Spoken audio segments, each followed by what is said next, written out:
I find it very timely that Vietnam is looking into University 4.0, because this is a topic that is of high importance, and it's the first conference that I really see that is dedicated to this topic alone.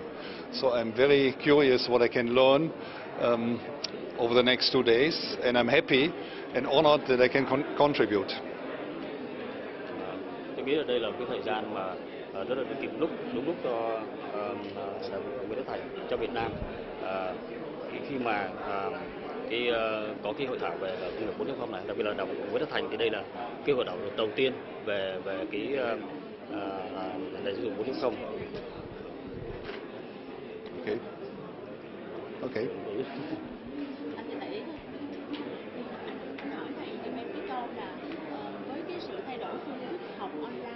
Thì đòi hỏi cái người học và giáo viên phải thay đổi như thế nào để mà kịp thích ứng bắt kịp những cái xu hướng. So, with the trend of inevitable trend of the online learning and teaching. So, what do you think the teachers and the learners need to change to adapt to such changes?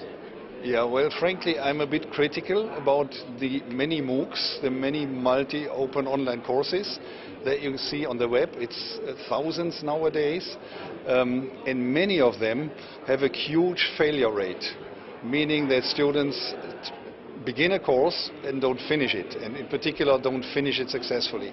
So, well, I'm afraid that we need very specialized versions. I've come across a company in South Africa that is very successful in online training, but they do it with a huge amount of people who are constantly watching the online learners. So when somebody goes online and goes into one of their courses, there is always a tutor at the other end. And so, for example, when the learner becomes distracted and the learner is not doing something for, let's say, 8 minutes, then the tutor steps in and says, are you having difficulties with the network connection, or are you having difficulties with the material that you're looking at? And this is what is often overlooked, yeah, that online courses are difficult, are a huge challenge for people, for many people doing it just by themselves. And online tutoring is, of course, very personnel intensive. Yeah? You need a lot of staff to do this and to watch the learners and to really guide them and help them when they get stuck. Because if you don't do this, people drift away and people drop out, and this is not the goal. Tôi nghĩ là có ngàn những chương trình mà học online và hầu hết là cũng khó mà có thể mà thành công nếu như mà cái người học không có cái người mà hướng dẫn tận tình với họ. Và cái người mà tự học online sẽ gặp khó khăn khi mà họ tự học, nên là tôi nghĩ là cần có cái người hướng dẫn cho họ.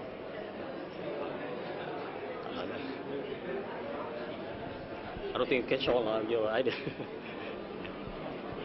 Vậy thì cái điều quan trọng nhất để mà có thể ứng dụng cái thành công, những cái thành tựu công nghệ mới nhất của công nghệ 4.0 vào đại học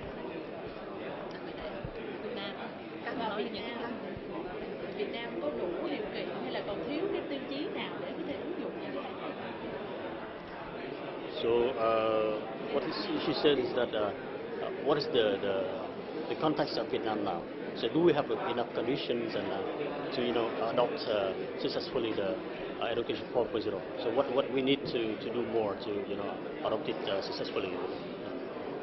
Well, that is difficult for me to say because I'm not too familiar with the Vietnamese system and the various university programs so far. Yeah. So I would like to look into this a bit closer before I give any recommendations. What I can tell you so far is from my experience that I have from Europe, and the European experience, as I said, it's quite in a dilemma, because on the one hand we have technological advances. We are constantly asked to make use of them. Yeah, in particular when it comes to accreditation. Accreditation is now a big business in European universities and even beyond, even in the US. But on the other hand, we are faced with a new generation of students, and the big challenge that I see for the next couple of years is to bring the two together in an appropriate way. And this is that might be totally different over here. That's difficult for me to say because I'm not too familiar with the Vietnamese system yet, but I'm happy to learn more about this, and I think the next couple of years might even give me a chance to do so. I don't catch the second idea of you. So you could have a good use of technology in Europe, but the dilemma is your student or.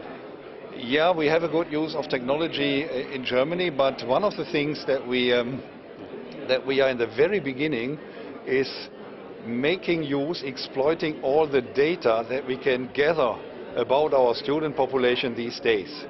So on a learning platform, you can track students, you can trace students, you can see what they do, what they look at, how long they look at certain things. They can see where they interrupt a session, how long it takes to come back. You can gather all kinds of data because the learning platform is collecting that data just by itself.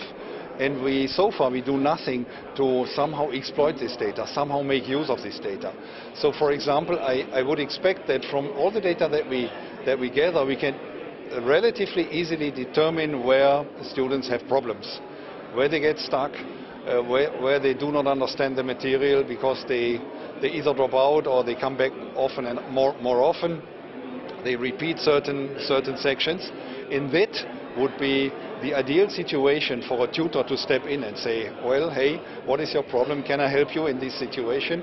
And this is something that is in the very beginning. So we have a lot of technology, but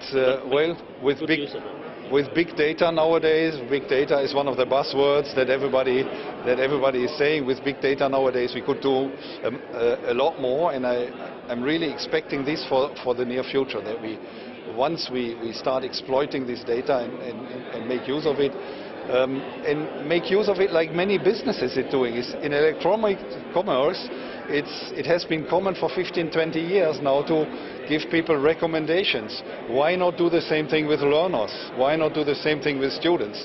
When we see that a student has difficulties, why not recommend him a certain repetition section, a certain tutorial that is a little bit out of the line of what the person is otherwise doing? And I think we can do a lot more here.